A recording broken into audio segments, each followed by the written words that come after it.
पित्रे ब्रह्मोपदेष्ट्रे मे गुरवे दैवताय च प्राप्याय प्रापकायास्तु नमः श्रीनिधये नमः।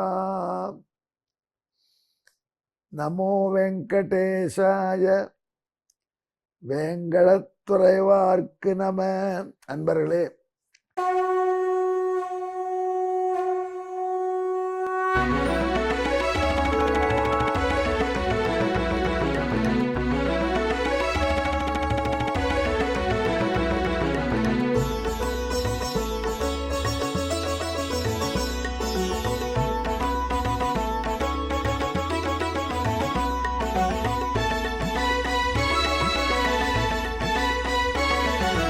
सहस्रनामं सहस्रनामं श्रीवेङ्कटेश सहस्रनामं सहस्रनामं सहस्रनामं श्रीवेङ्कटेश सहस्रनामं।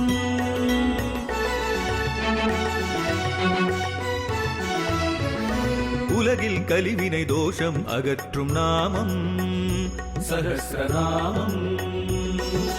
உயர்வுகளை வாழ்வில் அளிக்கும் நாமம் சஹஸ்ரநாமம். திருமலையில் தினம் அர்ச்சனை நடைபெறும் நாமம் சஹஸ்ரநாமம். திருவேங்கடனின் தரிசனம் காட்டும் நாமம் சஹஸ்ரநாமம். சகஸ்ரநாமம் சகஸ்ரநாமம் श्रीवेङ्कटेश सहस्रनामं सहस्रनामं सहस्रनामं श्रीवेङ्कटेश सहस्रनामं। இப்பொழுது நாம் வெங்கடேச சகஸ்ரநாமத்திலே 505வது திருநாமத்தை பார்க்க போகிறோம். இது கதி என்கிற திருநாமம்.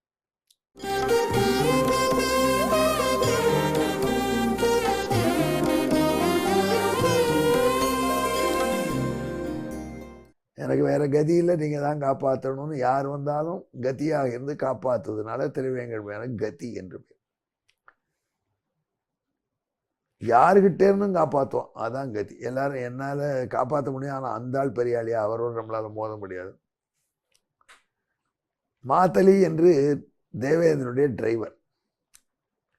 அந்த டிரைவர் என்ன பண்ணினா, ஒரு மாதம் லீவு கேட்டான் தேவேந்திரன் வந்து. எதுக்குடான்னு கேட்டான் தேவேந்திரன். எனக்கு பொண்ணுக்கு வரம் தேடின்னு இருக்கேன், நல்ல வரனா பார்த்து கல்யாணம் பண்ணும், அதுக்கு வரன் சர்ச்சுக்காக ஒரு மாதம் லீவு கேட்டான். சரின்னு விடுமுறை கொடுத்தான் தேவேந்திரன். அப்போ மாத்தலி சொர்க்கத்திலிருந்து கீழே வரான், ஒவ்வொரு உலகமாக தேடிட்டு போகணுமே.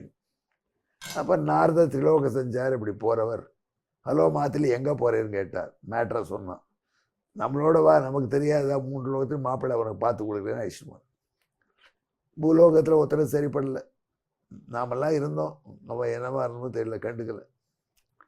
அப்புறம் நாரதர் என்ன பண்ணார், பாத்தாள லோகத்துக்கு அழைச்சிட்டு போனார். அங்கேயும் அவனுக்கு ஆள் சரியில்லை, நாகலோகத்துக்கு அழைச்சிட்டு போனார். அங்கே ஒரு நாகன் ரொம்ப அழகாக தெரிஞ்சான். அவனை பார்த்த சுமுகன்னு பேர் சொன்ன, இவனை ஃபிக்ஸ் பண்ணிடலாம் அப்படி. சரி, சுமுகன் வீட்டுக்கு போய் கேட்போன்னு சுமுகனுடைய அப்பா இருக்காருன்னு பார்த்தா அவனுடைய அப்பா இறந்து போயிட்டார், தாத்தா தான் இருக்கார்.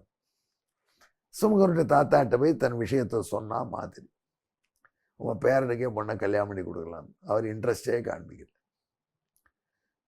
சரி, நீங்கள் வேற வரன்னு பாருங்களேன்னு விட்டார். ஏன் இப்படி சொல்கிறீங்க, நான் மாத்திரி தேவேந்திரனுடைய டிரைவர், சீர் தேவேந்திரன்லாம் வருவா கல்யாணத்துக்கு, நமக்கு அமக்கலமாக நடக்கும். அப்படி இருந்துச்சே நீங்கள் வந்து ஏன் இதை வர இந்த ஆஃபரில் இன்ட்ரெஸ்டே கொள்ளலை அப்படின்னு கேட்டார் நாரது. ஏதாவது துருவி கேட்டதுன்னா அவருக்கு வேலையாகும். அவன் சொன்னான், சுவாமி உங்களுக்கு ஒரு விஷயம் தெரியாது, பையன் அழகாக இருக்கான், ஆனால் ஆயுஸ் கிடையாது. ஏன் ஆயுஸ் கிடையாதுங்கிற, என்ன ப்ராப்ளம் அவனுக்கு, என்ன வியாதி? ஆள் வாட்ட சாட்டமாக வியாதியும் இல்லை, நன்னா தான் இருக்கான். ஆனால் எங்களுக்கும் கருடனுக்கும் ஒரு ஒப்பந்தம் இருக்குது. கருடன் முன்னெல்லாம் என்ன பண்ணுவார், அவன் அம்மாவை நாங்கள் ரொம்ப கொடுமைப்படுத்திட்டோம் நாகலோகத்தவர்கள் சொல்லி, அங்கேருந்து திடீர்னு வந்து ஒரு 10-15 நாகத்தை கொண்டுட்டு போயிடுவார். எப்போ வருவார் எப்போ அடிப்பார்லாம் தெரியாது. அதனால் கிளாஸ் எல்லாம் நடத்த முடியாது, பாடம் நடத்த முடியாது. கருடன் ரன் ஆகிட்டு இருக்கும். எங்கள் தலைவர் வாசுகி என்ன பண்ணார், தேவேந்திரனை கூட சமரச உடன்படிக்கை வச்சார். கருடனுக்கு ஆத்திரம் தீரணும் அவ்வளோதானே, ஒரு நாளைக்கு ஒரு பாம்படிச்சா திருப்தி ஆயிடுவியா அப்படின்னு கேட்டார். ஓகேன்னுட்டார். அதனால கருடனுக்கு இந்த பொது இடத்துல ஒரு பாம்பை டெய்லி கொண்டு போய் வைக்கணும். கருடன் ஓங்கி அடித்து கிடிச்சு அந்த ஆத்திரம் தீர அதை குதிரை குதிரி சாப்பிட்டு போயிடுவார். அது ஒவ்வொரு வீட்டிலேருந்து ஒரு பிள்ளை வரணும்.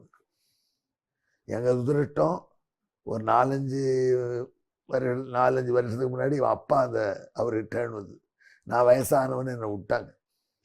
அவன் அப்பாவை கருடன் கொண்டு போயிட்டார். இப்போ அவன் டேர்ன் வந்திருக்கு. அடுத்த வாரம் வெள்ளிக்கிழமை அவன் டேர்ன் நோட்டீஸ் வந்து கொடுத்தாரு, டைம் டேபிள் கொடுத்துட்டாங்க. ஏதோ அவனுக்கு பிடிச்சதை பண்ணி போட்டுருவோம். நீங்கள் கல்யாணம் பண்ணி வைங்கிறது. இப்போ கல்யாணம் பண்ணி வச்சா அவன் எப்படி அந்த பொண்ணு கல்யாணத்துக்கு முன்னாடி என்றைக்கு ஹஸ்பண்ட் போகிறான்னு தெரிஞ்சப்பறம் தலையாட்டலாமா, அப்படி உங்களை ஏமாத்தலாமா, கூடாது இல்லையான்னு விட்டார். மாதிரி சொன்னான் நாரதரை எப்படி அவ்வளோ அழகான வரம் இந்த மாதிரி சொல்லிட்டு இடியை தூக்கி போட்டாரே மேல், நீ கல்யாணத்தை நிச்சயம் பண்ணுப்பா அப்படின்னார் நாரதர். நிச்சயம் பண்ணு சொல்றீ, இந்த தகவல் கேட்டப்புறம் நீ பண்ணு நான் சொல்கிறேன் அப்படின்னு. நாரதர் தான் எது வேணாலும் பண்ணுவார், கெட்டிக்காரன்ட்டு. அவன் என்ன பண்ணா, மாதிரி நிச்சயம் பண்ணுறேன் அப்படின்னு. ஏன்னா ஒரு வாரம் தான் அந்த பொண்ணு நிச்சயம் பண்ணுறேன் அப்புறம் என்ன அப்படின்னா நேராக பத்திரிக்கை போடுங்க. பத்திரிக்கை போட்டான். இதை எடுத்துட்டு இந்திரன் குழு பத்திரிகை. நாரதனும் கூட வந்த மகேந்திரன் பத்திரிகை கொடுத்தான். தாங்கள் தான் கல்யாணத்தை நடத்தி வைக்கணும். ஓகே, இந்த சசி நீனாலும் போகலாம் ரிசப்ஷனுக்குன்னு சொல்லிட்டான். பக்கத்தில் உபேந்திரனாக எம்பெருமான் எழுந்தள்ளியிருக்கார், ஒரு அவதாரங்க. அவருக்கு ஒரு பத்திரிகை கொடுத்தார். நாரதர் கொடுத்தான். கல்யாணம் நடக்கணும்னா நீங்கள் தான் ஆசீர்வாதம் பண்ணணும்னு சொல்லு அப்படின்னார் நாரதர். அடியேன் அப்படின்ட்டு நான் மாதிரி சொன்னேன். கல்யாணம் தான் இருக்கணும், நானும் டிரைவர் நீங்களும் டிரைவர், அது வேறு. நீரும் டிரைவர் பார்த்தவர் நானும் டிரைவரோட பார்க்குறேன். அதனால் என் பொண்ணுக்கு கல்யாணம் தான் நடத்தி வைக்கணும். அதுக்கு என்ன அமோகமாக நடக்கிறது அப்படின்னாரு. இனமாக நடக்கணும், ஆசீர்வாதம் பண்ணணும், குழந்தை தீர்க்க சுமங்கலியாக இருக்கணும். இருக்காப்பா, ஏன் கவலைப்படுறேன் என்ன, உபேந்திரனாக இருக்கிற நாராயண திருவேங்கடமுடியான். அப்புறம் நாரதர் பிள்ளை சொன்னார், இல்லை சிக்கல் ஒன்று இருக்கு. என்ன, அடுத்த வாரம் கருடன் சாப்பிடணும் அந்த பிள்ளை. கருடன்கிட்ட இருந்து அவையும் கொடுக்கணும் இப்போ. அப்படி அதுக்கு என்னப்பா நடக்கிறது கல்யாணம்ன்ட்டு ஒரு பேர். அந்த பத்திரிகை எடுத்து கருடன் கொண்டு போய் நாரதர் சும்மா இருப்பாரா. கருடன் பார்த்தா நாகலோகத்து பிள்ளையா, யாரு பேருங்க கேட்டா மாதிரி இருக்கே, சுமுகனா அப்படின்னு தண்டேரிய போட்டார். அதில் அடுத்த வியாழக்கிழமை இவருக்கு இறையாக போகிறான்னு போட்டு, அவருக்கு என்னோட என்கேஜ்மெண்ட் இருக்கு, இப்படி கல்யாணம் பண்ணுறீங்கன்னு கேட்டார். நான் அது என்னப்பா கல்யாணம் நான் நடத்தி வைக்கிறேன்னு உபேந்திரன் சொல்லிட்டார் உங்கள் பாஸ், அதனால் நீ பார்த்து கொண்டு போயிட்டு வந்துடுறதுக்கு கோபம் கருடனுக்கு. வாங்கோ எல்லாரும் அப்படின்னா நாரதர், மாதிரி, அதே மாதிரி அந்த சுமுகனுங்கிற பாம்பு அதையும் தன்னதான் இழுத்துட்டு வந்தார். பகவான் உபேந்திரன் முன்னாடி வந்துருந்தார். என்ன கருடா ரொம்ப கோபமாக வந்திருக்கேன்னு என் பெருமான் கேட்டான். என் பெருமான்கிட்ட சொல்கிறார், நான் உண்மையும் உங்கள் ஒய்ஃபையும் தூக்கிட்டு போனேன். கேட்ட போலாம் தூக்கிவிட்டேன். டைம் எப்போ வர சொன்னாலும் வர வேலை செய்ய. நன்னா அதுக்கு அவமானம் பண்ணிட்டு என்னப்பா பண்ணிட்டேன், இவனுக்கு கல்யாணமா? ஆமாம். நன்னா நடக்கணும், ஆசீர்வாதம் பண்ணிட்டாலும் ஆமாம். அது எப்படி நடக்கும், நான் தான் சாப்பிட போகிறேன் அவனை, நான் சாப்பிட்டா பழைக்க மாட்டேனே, அது எனக்கு எதிர்க்க அபயம் கொடுக்கலாமா, அவர் நீங்கள் கதியாக இருக்கலாமா எனக்கு எதிர்க்க அப்படின்னு கேட்டார் கருட பகவான். அப்படியா கருடா, எவான்னார். இத்தனை நாள் நீ தான் என்ன தூக்கிட்டு போகிற இல்லையா, எம்மையும் நாச்சியாரி என் குடும்பத்தை எடுத்து போகிறேன்னு சொல்கிறேன்.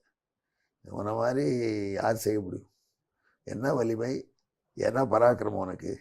அதனால தான் நான் உன்னை என்னுடைய ஃப்ரெண்டாக வச்சுட்டுருக்கேன், நீ என்னுடைய சகா இல்லையா, அப்படி வாப்பா அப்படின்னு தோளில் கை போட்டார். கருட பகவான் தோளிலே உபேந்திரன் தோளில் கை போட்டால் ஒரு நிமிஷத்துக்கு அப்புறம் அந்த லோடு முழுக்க தோளில் டிரான்ஸ்ஃபர் பண்ணிட்டு கையில் போட்டார். கை கருடனுக்கு தாங்க முடியல. சுவாமி கையடும் என்னவோ பண்ணுறது அப்படின்னா, ஐயா நீ தான் என் மனைவி குடும்பத்தெல்லாம் தோளில் தூக்கிட்டு போகிறவன், இப்போ கையை தோளில் வச்சாலே எப்படி வலிக்கிறதுங்கிறேன்னு கேட்டார் பகவான். சுவாமி மன்னிச்சுக்கணும், நீங்கள் சக்தி கொடுத்தே தூக்குறேன், நான் சக்தி கொடுத்தே கல்யாணம் நடக்குது. ஓ எங்க அந்த பையனுக்கு அபயம் கொடு, உன் தோளில் வச்சுக்கோன்னு கல்யாணம் நடக்கணும் அப்படின்னு சொன்னார் பகவான். கருடன் நோ சொல்லுவாரா, அந்த சுமுகனுக்கு இப்படி அபயம் வாங்கிக்கிறது. திருவங்கி ஆழ்வார் இந்த வரலாற்றை பாடுறார். இப்படி கருடனுக்கு அகென்ஸ்டாகவே அபயம் கொடுக்கக்கூடிய அளவுக்கு பகவான் இருக்கும். அதுதான் கதி. மற்ற வாழ்க்கெல்லாம் பண்ணால் தொய் ரக்ஷதி ரக்ஷகா. பகவான் நம்மளை ரட்சிக்கிறதுன்னு தீர்மானிச்சிட்டாருன்னா நம்ம வேற யாரும் வேண்டாம். பகவான் மட்டும் ரட்சிக்கப்படாதுன்னு தீர்மானிச்சிட்டான், அப்பவும் வேற யாரும் வேண்டாம். யார் துணை இருந்தாலும் நடக்காது காரியம். இதை புரிஞ்சுட்டா லைஃப் கிளியர் ஆகிடுது. ஆனால் நாம் என்ன பண்ணுறோம், ஆப்ரேஷன் பண்ணிக்க முன்னாடி டாக்டரை பார்த்து நீங்கள் தான் கடவுளுங்கிறோம். பை சான்ஸ் ஆப்ரேஷன் சக்ஸஸ்ஃபுல்லாக இல்லாத போயிடுச்சுன்னா படுபாவி டாக்டருக்கு எடுத்துவிட்டான்னு சொல்கிறோம், ஒரே நிமிஷத்தில் மாற்றிடும்.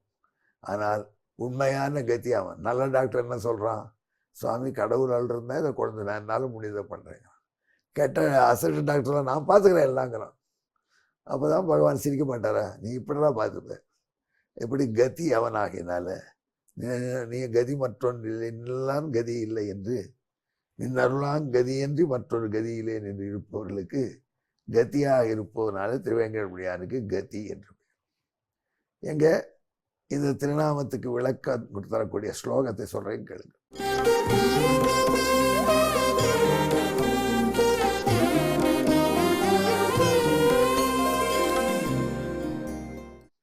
கதி சமேஷாம் கதிதோ விருஷேசஹ சர்ப்பஸ்ய நாம்னா சுமுகஸ்ய யத்வத் ஜாமாத்ருபுதஸ்ய சுரேஷ யந்துஹு பக்ஷீஷதஸ்ய கதி சநாம்னா.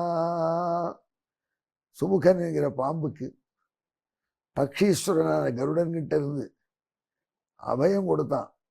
தேவலோகத்தின் டிரைவர் பொண்ணு கல்யாணம் பண்ணிக்க போறான். அதிலிருந்தே அவன் யாரிடமிருந்தும் நமக்கு அபயம் தருவான்னு தெளிவாகிறதுனால கதி என்பது அவனுக்கு திருநாமம். இந்த நிகழ்ச்சியை நீங்கள் திருவள்ளரில் பிராகாரத்தில் பார்க்கலாம். உள்பிராகாரத்தில் கருட பகவான் தோளில் கை வைத்து பெருமாள் இருப்பதும் அந்த வெயிட்டு தாங்காமல் கருடன் நெடுங்கிறதையும் அழகான சிற்பமாக வடிச்சிருக்கான். அங்கே போய் அவசியம் பாருங்கள் அன்பர்களே. இதை விளக்கக்கூடிய தமிழ் பாட்டு. அடைக்கலம் அடைபவர் அனவரையும் யாரிடமிருந்தும் காப்பான் அண்ணல் கருடனிடமிருந்து அறவச் சுமுகன் தன்னை காத்தது போல எனவே கதியும் ஆவான் வேங்கடவன் தானே. கதையே நமஹா. நமோ வெங்கடேசாயா. வெங்கடத்துறைவார்க்கு நம. நன்றி, வணக்கம்.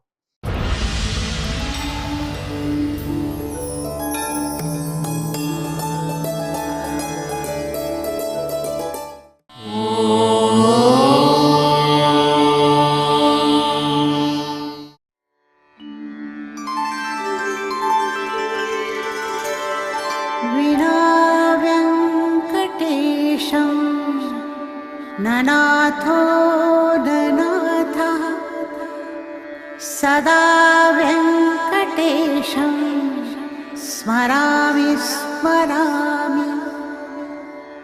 हरे वेङ्कटेश प्रसीद प्रसीद. प्रियं वेङ्कटेश प्रयच्छ प्रयच्छ.